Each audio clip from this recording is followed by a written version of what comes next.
Estamos viendo los galardones y las recompensas de parte del Señor.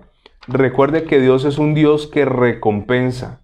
Dios premia, Dios recompensa, y muchos de ustedes van a recibir grandes sorpresas en la eternidad.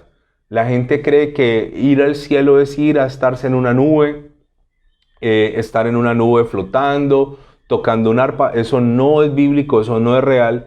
En el cielo ni estaremos en las nubes. La Biblia no habla de nubes, la Biblia habla de una ciudad que será la Nueva Jerusalén con unas calles de oro. La Biblia habla que en esa ciudad vamos a ver un río de vida que estará al lado y lado rodeado del árbol de la vida, el que estuvo en el huerto del Edén. Y el cielo tiene una gran semejanza al paraíso, lo que vivió Adán y Eva. O sea que para nada estaremos en un lugar aburrido. Y fuera de eso, en la tierra habrá un gobierno de Cristo en el milenio, y muchas personas que han sido fieles a Dios, Dios las colocará aquí en la tierra a gobernar. Aparte de eso, recuerde que el tercer cielo donde vive Dios, donde estuvo el apóstol Pablo, es más allá del cosmos. El primer cielo es la atmósfera, el segundo cielo es el universo, y el tercer cielo es donde vive Dios. Qué interesante es que tendremos a disposición también el universo. Yo me imagino los paseos, los lugares, los sitios que estaremos nosotros conociendo. Todo lo que Dios tendrá planeado para nosotros debe ser espectacular. Y la Biblia, estamos en Apocalipsis viendo las diferentes iglesias, y aquí se hace una simbología con 7 iglesias principales de Asia: la iglesia de Éfeso, la iglesia de Esmirna, la iglesia de Tiatira. Pero ese mensaje es para la iglesia de todas las edades, la iglesia de antes, la iglesia de ahora y la iglesia futura. Ahí vamos nosotros estudiando, y cómo en el libro de Apocalipsis nosotros no tenemos que tener temor por leer Apocalipsis. Es un libro para la iglesia de buenas noticias. Seguramente malas noticias para aquellos que infringen la ley, buenas noticias para aquellos que agradamos al Señor. Ya es la decisión de cada persona si convierte esta palabra en una maldición o convierte esta palabra en una bendición. Así que Apocalipsis no tiene por qué asustarnos. Es un libro que de principio a final habla de Jesucristo, exalta a Jesucristo, glorifica al Padre. Es un libro que habla del futuro de la iglesia, cómo estaremos, en dónde estaremos, qué comeremos, qué haremos, qué pasará en la tierra, qué pasará con el diablo, la destrucción total y definitiva de Satanás. Así que Apocalipsis no es un libro de malas noticias, es un libro de excelentes noticias según la óptica de aquel que la esté viendo, observando o leyendo. Y vamos a Apocalipsis con el mensaje a las iglesias. Yo quiero que usted me acompañe, por favor, a Apocalipsis capítulo 2. Recuerde que estamos estudiando cada una de las iglesias y las recompensas. Recuerde que el Señor Jesús, cuando le va a hablar a la iglesia, la que sea, primero le da una virtud, le da unas cualidades, algo que Dios está agradado, y luego le dice algo que la iglesia ha dejado de hacer y le anima a que siga hacia adelante. Dios quiere lo mejor para nosotros como iglesia, así que primero Dios alabará cosas. Después de alabar cosas, hablará de lo que se está fallando, pero también hablará de la recompensa. Recuerde que Dios te va a ¿qué? A recompensar. Nada de lo bueno que tú hagas se quedará sin ¿qué? Sin recompensa. Y eso es muy interesante. Eso es demasiado interesante. Todo tendrá una recompensa. Todo tendrá de parte de Dios un pago, una retribución. Todo lo que tú hagas. Apocalipsis capítulo 2, versículo 8. Allí nos quedamos la semana pasada. Apocalipsis 2:8.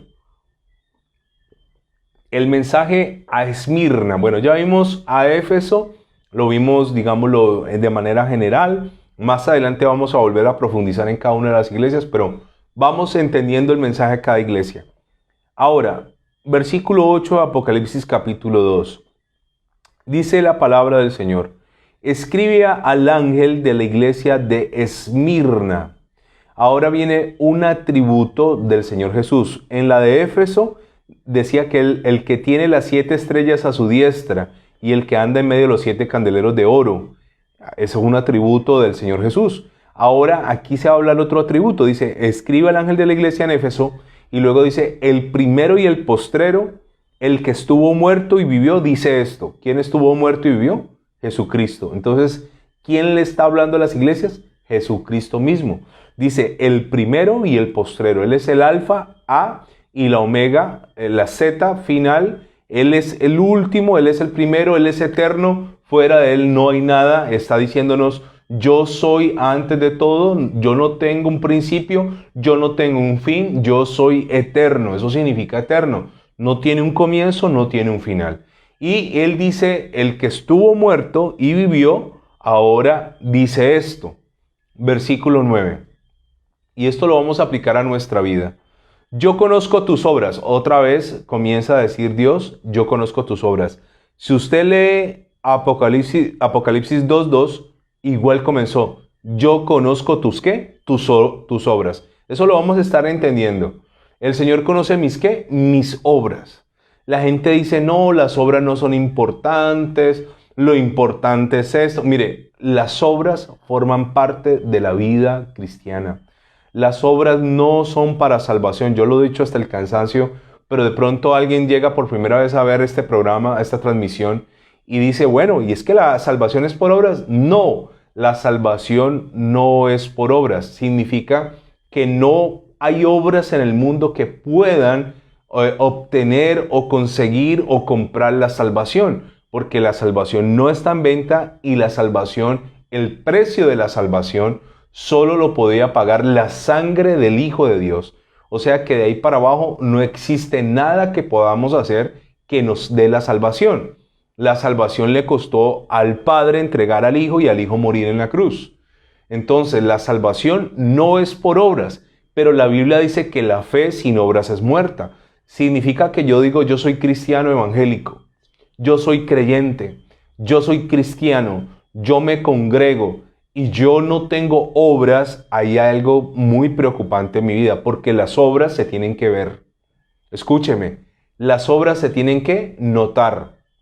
Las obras tienen que ser manifiestas. Los impíos, los incrédulos, los que no conocen de Dios, los que están en las tinieblas, tienen que ver nuestras obras. Escúcheme, escúcheme este principio. La Biblia dice que la luz no se pone debajo de un almud. Un almud era una caja de madera. La Biblia dice que usted es la luz del mundo, usted es la sal de la tierra. Y dice el Señor Jesús que cuando una lámpara está alumbrando no se esconde, sino que se pone arriba, se pone en el candelero arriba para que alumbre más.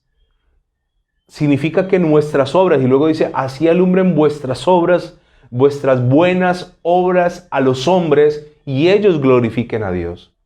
¿Sabe que cuando un creyente hace buenas obras y se nota, la gente comienza a glorificar a quién? A Dios. Comienza a decir, mire, esa señora es cristiana. Yo he notado que esa señora que es cristiana todos los días le compra maíz o alimento y le trae las palomas del parque. El otro día vi una señora cristiana que vi como ayuda a los perritos de la calle. El otro día vi una señora cristiana o un señor cristiano que pasa de semáforo en semáforo dejándole algo de comer a algunas personas en los semáforos. Las obras se tienen que mostrar, escúcheme. Manejamos una falsa humildad y entonces tomamos unos versículos y los torcemos, que tu mano derecha no sepa lo que hace tu izquierda. Mire, el Señor Jesús nos insta a mostrar obras. Mostrar obras, no para que los hombres nos aplaudan. El problema está aquí. Los fariseos hacían todo para que los hombres los aplaudieran. Entonces ayunaban, oraban y daban dinero para ser aplaudidos por los hombres. El problema no está en que tus obras se noten. El problema está cuando los aplausos me los llevo yo. Entonces, ¿qué quiere Dios? Que tú hagas buenas obras, que tú seas una persona solidaria con tu comunidad, que tú ayudes al necesitado, le des pan al hambriento. Si tú eres un generador de empleo, contrates a personas que de verdad lo necesitan y que cuando alguien venga a decirte algo, la gloria se la lleve el Señor. Cuando alguien venga a decirte, ¿usted cómo hace? ¿Usted de dónde se le ocurrió esa idea? ¿Usted cómo hace para generar empleo? Ahí es cuando yo tengo que encauzar todo para darle la gloria ¿a quién? Para darle la gloria al Señor. Entonces aquí está diciendo en el versículo 9, yo conozco ¿qué? Tus obras. Dios conoce todo de mí. No está la palabra en mi lengua, dice la Biblia, y aún ya Dios la conoce. Dios sabe que voy a hablar. Dios conoce lo que usted no conoce de mí, ni lo que yo conozco de mí mismo. Pero aquí Dios está enfatizándose y está enfocándose en algo que se llama ¿qué? Las obras. Una iglesia cristiana que está alineada a la voluntad perfecta de Dios tiene que tener obras. Escúcheme, nosotros tenemos que tener obras, por supuesto. Tenemos que mostrar el amor de Dios a través de hechos tangibles. Ahora que tengamos nosotros a Chesari, nosotros estamos invirtiendo en tiquetes aéreos, una cantidad de cosas. Vamos a tener a Chesari en la actividad para los niños de la iglesia. Pero ¿sabe una cosa? Él estará el lunes festivo con los niños de la iglesia. Pero aparte de eso, en 3 semanas lo vamos a llevar a un sector de Cali. Y en ese sector de Cali van a ir 200 niños que no podían ir al campamento, pero van a estar con Chesari y lo vamos a tener allá. Les vamos a dar a estos niños un tiempo maravilloso, se les va a ministrar. Vamos a estar allá orando por los niños y para la gloria del Señor. Por eso yo le digo, esto no es para exaltación del hombre, pero sí hay que mostrar las obras. Para la gloria de Dios logramos conseguirles material bíblico para 200 niños que les vamos a dar completamente gratuito. ¿Eso quién lo compró? La iglesia. La iglesia volviendo al Padre con recursos de los hermanos de la iglesia. Compramos 200 Biblias con folletos de crecimiento espiritual para darle a 200 niños de un sector de Cali con mucha necesidad. Y cuando nosotros vayamos allá, ellos no van a tener que pagar absolutamente nada. Esos niños que van a ir completamente gratis a la actividad. Y van a estar allá y van a recibir. Y cuando esos niños lleguen a su casa y les pregunten, ¿y de dónde les dieron eso? No, unos cristianos vinieron. Y ahí Dios será exaltado. Ahí Dios será ¿qué? Glorificado. ¿Sabe qué nos falta a nosotros? Eso, obras. Nos hemos vuelto cristianos egoístas. Ego. Todo para mí, quiero más. Como dice la Biblia, la oveja engordada que está gorda y toma el agua y luego con su pata ensucia, turbia el agua para que las demás no tomen. Nos hemos vuelto cristianos engordados, queremos más y más y más, y a nuestro alrededor hay gente que está desnutrida, hablando en todo sentido. Así que el Señor le dice a la iglesia de Esmirna, yo conozco ¿qué? Tus obras. Y esto es bueno, que Dios conozca nuestras obras. Esto es bueno. Y luego dice en el versículo 9, y tu tribulación. ¿Qué le está diciendo el Señor a la iglesia de Esmirna? Conoce las obras y conoce la tribulación. Permita decirle algo sobre la tribulación. La palabra tribulación significa quebranto, padecimiento, aflicción extrema. Nosotros como cristianos, tarde o temprano viviremos procesos de tribulación personales. Nosotros viviremos procesos de tribulación, donde habrá un quebranto, donde habrá un dolor, donde habrá una crisis, donde faltará algo, donde algo ocurrirá, porque forma parte, escúcheme, de los procesos de Dios con nosotros. Dios no nos puede procesar a nosotros solo en bendición. Hay momentos donde Dios tendrá que cerrarnos la puerta. Hay momentos donde alguien nos despedirá. Hay momentos donde alguien nos abandonará. Hay momentos donde alguien nos traicionará. Hay momentos donde algo no saldrá como esperábamos. Hay momentos donde los ahorros que con tanto esfuerzo se habían conseguido se invirtieron mal y se perdieron. Así que el Señor le está diciendo a la iglesia de Esmirna, yo conozco tus obras, y lo segundo que le dice es, y conozco tu tribulación. Los cristianos debemos estar preparados para el momento difícil. No significa anhelarlo, no significa desearlo. Dios nos guarde. Pero si llegare a ocurrir, debemos estar como preparados. ¿Qué le ocurre a mucho cristiano moderno? Que todo está bien en su vida cuando las cosas salen como él espera. Pero cuando hay dificultades, hay desiertos, hay situaciones complejas, entonces ese cristiano a través de la tribulación se pierde, no vuelve, se aleja. Y quiero decirle también que aunque hay tribulaciones personales, también hay tribulaciones para la iglesia. La iglesia, a medida que se acerque el tiempo del fin, la iglesia también tendrá que pasar tribulaciones. Hoy vi en las noticias que están pidiéndole al gobierno que a las personas que están en ese movimiento LGTBIQ+, que ya ahorita hay una cantidad de letras ahí, dicen que estas personas se han quejado porque se les ha tildado su tema de su inclinación sexual como una enfermedad, y muchos de ellos han presentado denuncias y han presentado quejas por sentirse maltratados en algunas iglesias, y algunas iglesias les han hecho exorcismos como si su inclinación sexual fuese algo malo. Entonces llegarán tiempos donde no se podrá orar por una persona, porque entonces la iglesia será atacada, la iglesia tendrá que ir a un tribunal, la iglesia será puesta en el escarnio público, y esa es la tribulación para la iglesia.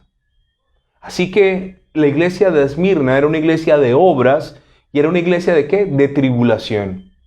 Escúcheme esto, hacer la voluntad de Dios trae a veces problemas. Hacer la voluntad de Dios a veces traerá tristeza, pero siempre hacer la voluntad de Dios traerá bendición, siempre. Y la iglesia de Esmirna era una iglesia de obras y era una iglesia de tribulación. Y lo tercero que Dios le dice, al Señor le dice a la iglesia de Esmirna, le dice, y tu pobreza. Pero voy a enfatizarme en esto. Ellos eran pobres a los ojos de afuera.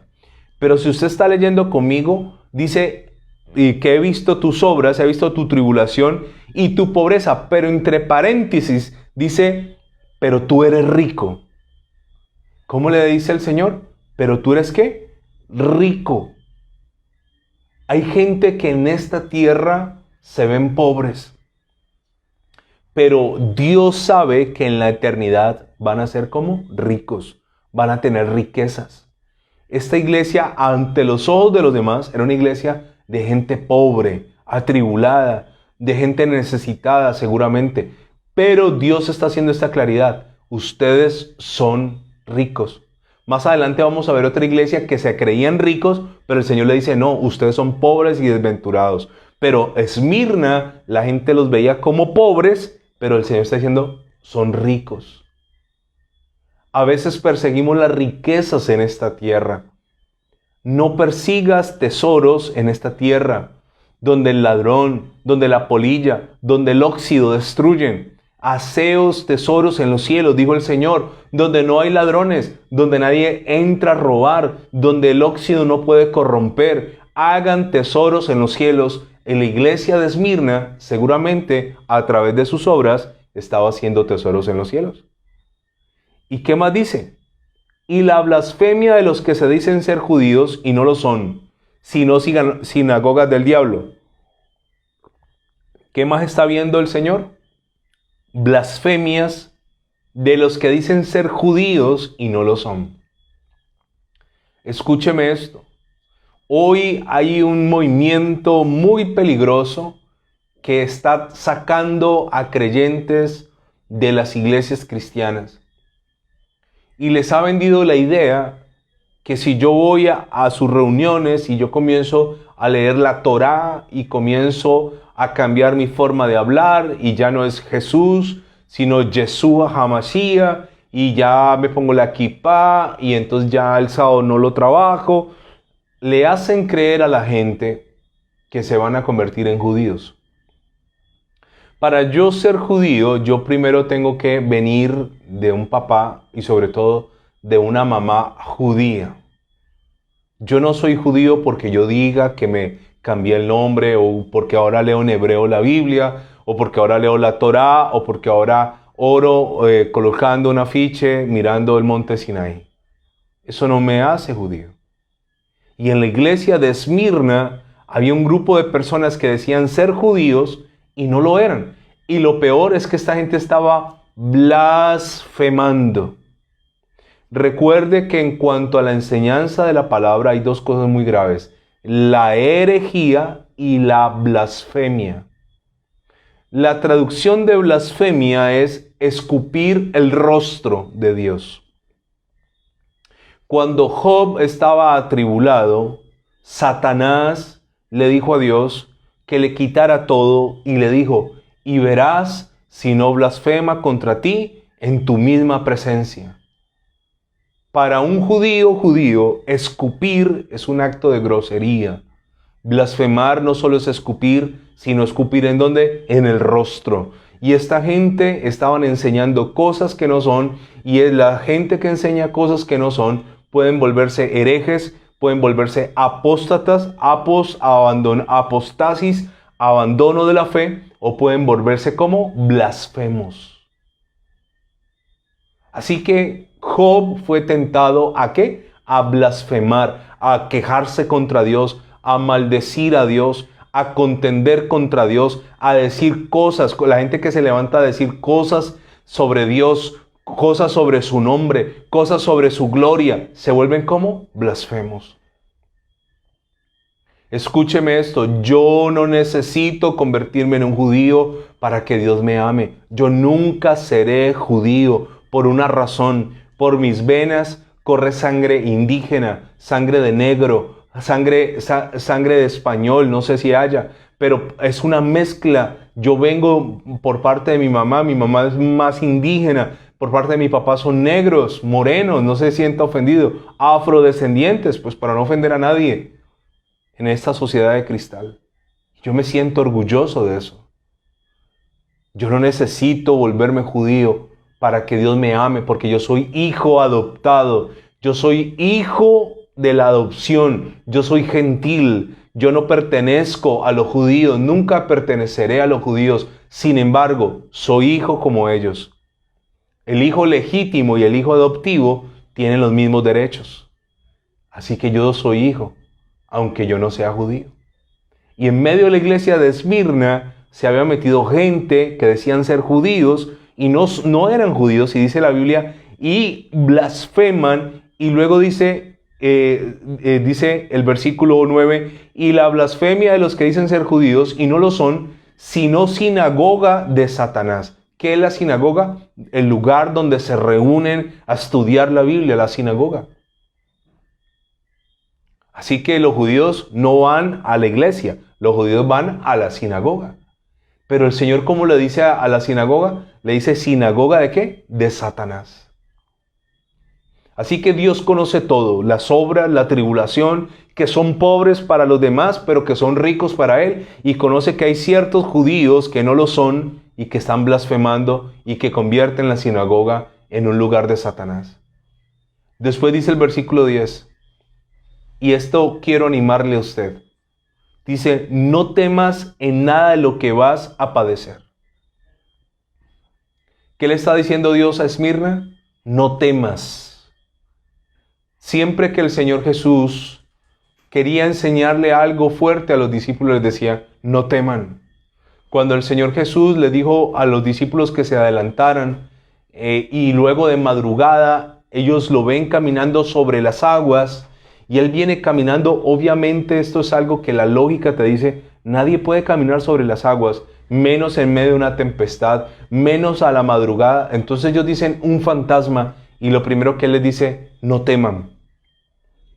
El temor bloquea, el temor roba la fe, el temor paraliza. La gente cree que lo contrario a la fe es la incredulidad. No, lo contrario a la fe es el temor. La fe y el temor son lo mismo, pero de maneras opuestas. La fe espera lo bueno, el temor espera ¿qué? Lo malo. La fe atrae lo bueno, el temor atrae ¿qué? Lo malo. Así que le dice a Esmirna, no temas en nada de lo que vas a ¿qué? A padecer. No les está diciendo que no van a padecer, sí van a padecer, pero no van a tener temor. Y luego dice, ¿qué les va a ocurrir? He aquí, el diablo echará a la cárcel a algunos de vosotros. El diablo echará a algunos de vosotros en la cárcel para que seáis probados y tendréis tribulación por 10 días. Sé fiel hasta la muerte y yo te daré la corona de vida. Algunos irían a dar a la cárcel. Y dice que el diablo los echaría en la cárcel. Pero luego dice, ¿para qué? ¿Para ser qué? Probados. Escúcheme, cada vez que algo malo te ocurra, siempre y cuando no sea por tu desobediencia, es porque Dios te está probando. Escúchame esto. Hay dos formas de afrontar algo malo. Cuando lo malo viene como consecuencia de mis malas decisiones, de mi desobediencia, entonces viene algo malo, yo digo, me lo merezco porque sé que yo me lo busqué.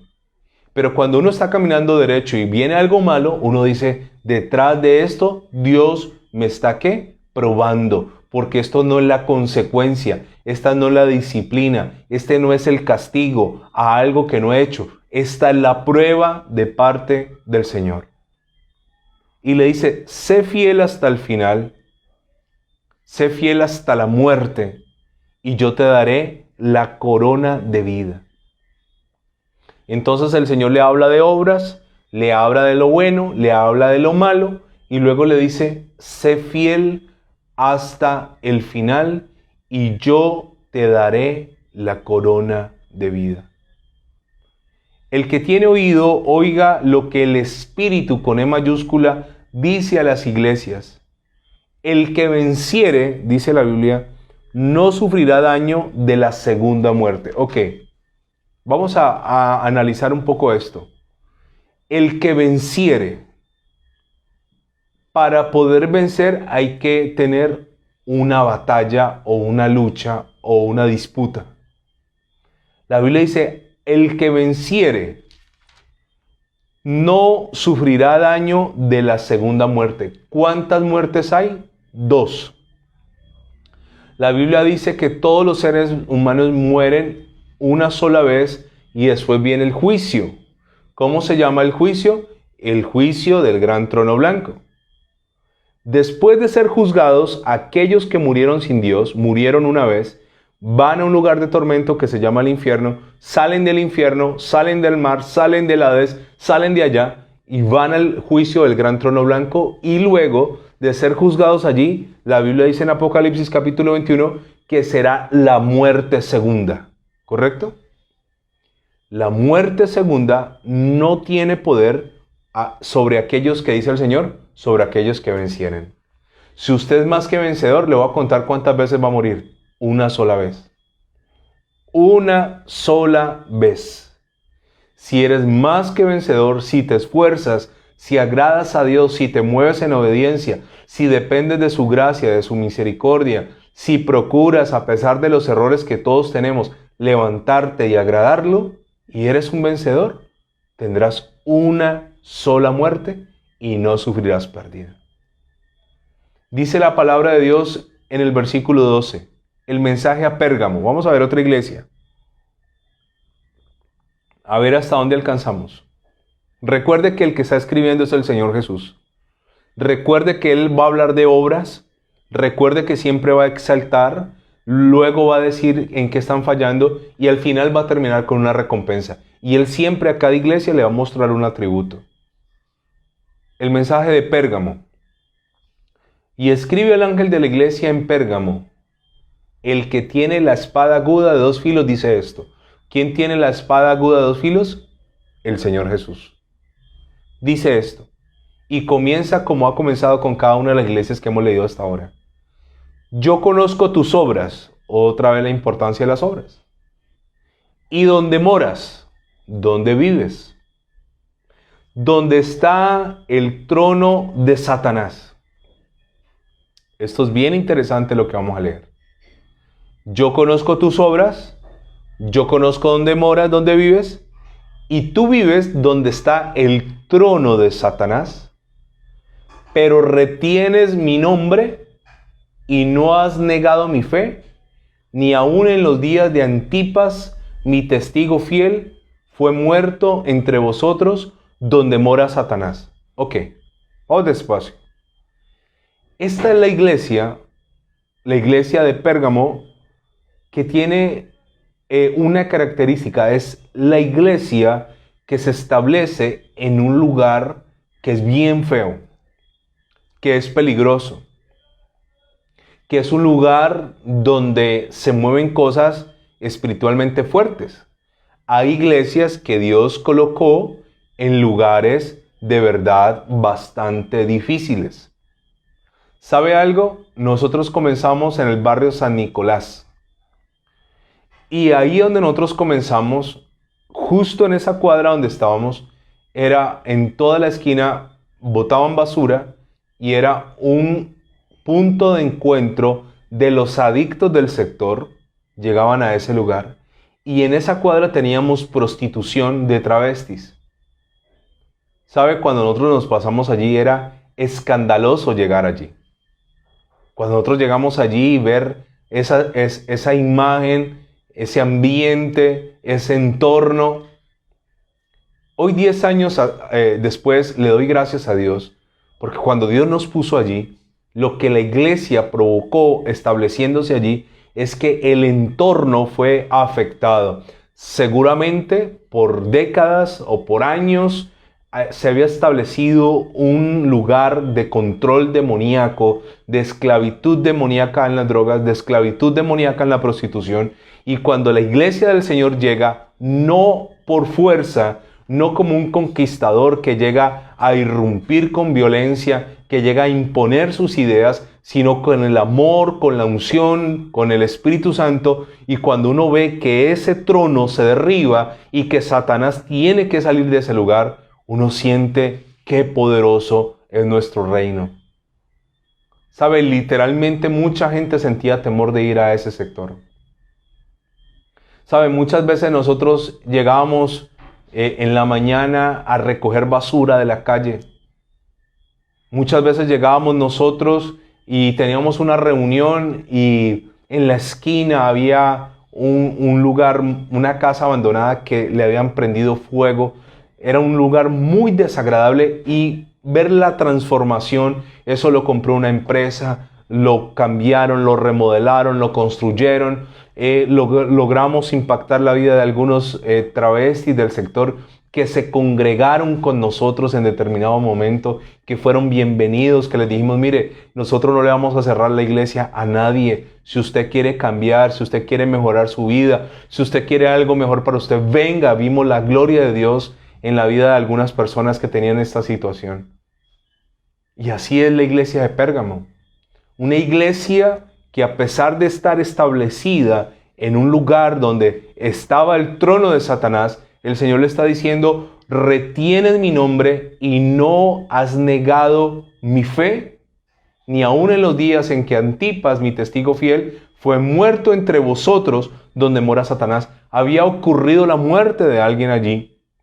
Y dice, donde mora Satanás. ¿Sabe? A veces Dios coloca una congregación para romper algo que se llaman las líneas ley. Cuando Satanás llega a un sector, Satanás establece unos corredores, Satanás establece unos perímetros. Y sabe, cuando llega una iglesia y se mete allí, comienza el reino de las tinieblas a afectarse, comienza el reino de las tinieblas a ser golpeado, comienza el reino de las tinieblas a ser debilitado. Por eso a veces Dios te ha colocado a vivir en un barrio, en un sector, en una comunidad, en una cuadra que tiene conflictos, no para que los conflictos te afecten a ti, sino para que de ti irradie la luz de Dios, para que de ti salga el agua de vida, para que de ti salga la sanidad para esas personas y esas personas terminen siendo ganadas para el reino. La iglesia de Pérgamo estaba en medio de una zona roja, en medio de una zona de tolerancia, en medio de una zona de maldad, en medio del trono de Satanás. Pero a pesar de tener una oposición allí, quiero decirle que era una iglesia que no negaba la fe. Dice, ustedes no han negado la fe y han retenido mi nombre. Era gente fiel, era gente perseverante, era gente constante. Nosotros, hasta antes de la pandemia, hacíamos alborada a las 5 de la mañana. Y sabe una cosa, hacíamos alboradas, nunca ocurrió nada malo. Vigilias, nunca ha pasado absolutamente nada malo. Siempre Dios nos ha guardado, nos hemos llevado bien con los vecinos, hemos servido a la comunidad, hemos estado con las puertas abiertas a todo aquel que quiera llegar allí por un cambio, hemos bendecido el entorno. ¿Saben? A eso el Señor puso la iglesia de Pérgamo. Seguramente tú asistes o seguramente tú eres un pastor, una pastora de una iglesia como Pérgamo. Estaba en medio del trono de Satanás. Y cuando la iglesia se establece allí, se rompe esa línea ley, se rompe ese dominio de Satanás. Esos espíritus territoriales tienen que huir, tienen que irse. Espíritus que por años y años y años tomaron posesión de una esquina, tomaron posesión de una cuadra, tomaron posesión de un barrio, tomaron posesión de una casa, tendrán que huir cuando se establece la verdadera iglesia del Señor. ¿Esa era la iglesia de qué? De Pérgamo. Ahora, Dios, el Señor Jesús, primero exalta. Eres una iglesia de obras, has retenido mi nombre, has guardado la fe, etc. Pero ahora le va a decir en qué está fallando. Pero tengo unas pocas cosas contra ti, le dice el Señor. ¿Unas qué? Unas pocas cosas. Que tienes ahí a los que retienen la doctrina de Balaam, que enseñaba a Balac a poner tropiezo ante los hijos de Israel, a comer de cosas sacrificadas a los ídolos y a cometer fornicación. Mire que el Señor le dice, tengo unas pocas cosas, y no son ni tan pocas. Dice que ellos allí retienen la doctrina de Balaam. Entonces, ¿quién era Balaam? En la Biblia hay un rey que se llama Balac.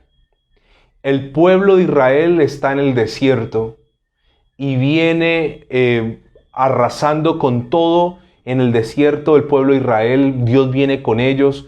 Recuerde que durante los 40 años ellos tuvieron guerras con gente que habitaba en el desierto. Entonces esta gente venía arrasando todos los enemigos que se le enfrentaban. Dios los destruía.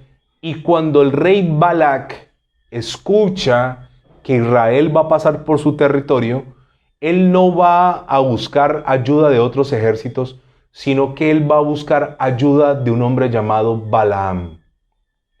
¿Quién era Balaam? Un profeta.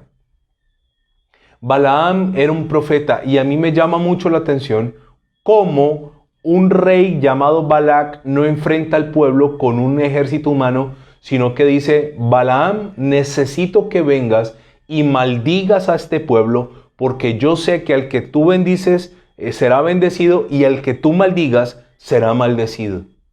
¿Qué quería hacer Balac con Balaam? Usar al profeta para que maldijera al pueblo de Israel. Entonces el Señor aquí les está reclamando a ellos y les está diciendo, ustedes retienen la doctrina de Balaam. ¿Quién era Balaam? Un profeta que se dejó mover. ¿Por qué? Por dinero. Escúcheme. Hoy en día hay muchos profetas que se mueven por dinero. Por dinero. Hoy en día se mueve la falsa profecía como nunca antes. Hoy en día se mueve la manipulación a través de engañadores, a través de suplantadores, a través de la doctrina ¿de qué? De Balaam. Y dice que enseñaba a Balac a poner tropiezo ante los hijos de Israel. Y esta gente, aparte de eso, a comer de cosas sacrificadas a los ídolos y a cometer fornicación. No quiero apresurarme porque es un tema muy bueno que no quiero pasar por alto. Pero en una próxima oportunidad vamos a ver qué pasó con Balaam, qué pasó con Balac y qué pasó con el pueblo. Y le voy a contar también qué es comida sacrificada a los ídolos, algo que tenía la iglesia de Pérgamo. Y por qué el Señor le dice, y que están promoviendo la fornicación. Y después en el 15 dice, y también tienes a los que retienen la doctrina de los nicolaitas, la que yo aborrezco. O sea, ¿por qué habían nicolaitas? ¿Quiénes eran los nicolaitas? ¿Por qué Balac? ¿Por qué Balaam? ¿Por qué la fornicación? ¿Qué es lo que le estaba pasando a la iglesia de Pérgamo? Esto lo veremos, si Dios nos presta la vida, el lunes que viene en la iglesia en casa. Así que le invito a que cierre sus ojos y me acompañe a orar. Amado Dios, te doy gracias, bendigo tu nombre, te exalto. Gracias por cada uno de ellos y gracias por toda la gente que se va a conectar de aquí en adelante. Esta transmisión quedará allí en nuestras redes sociales. Gracias, Señor, porque tu palabra seguirá corriendo, seguramente por años. Gracias, Señor, te damos la gloria y la honra a ti. Todas nuestras obras, todo lo que hacemos será para exaltar tu nombre. El único que se debe llevar los aplausos, el único que se debe llevar las gracias, el único que se debe llevar la alabanza, eres tú, Señor. Así que la gloria y la honra es para ti. En el nombre de Jesús. Amén y amén.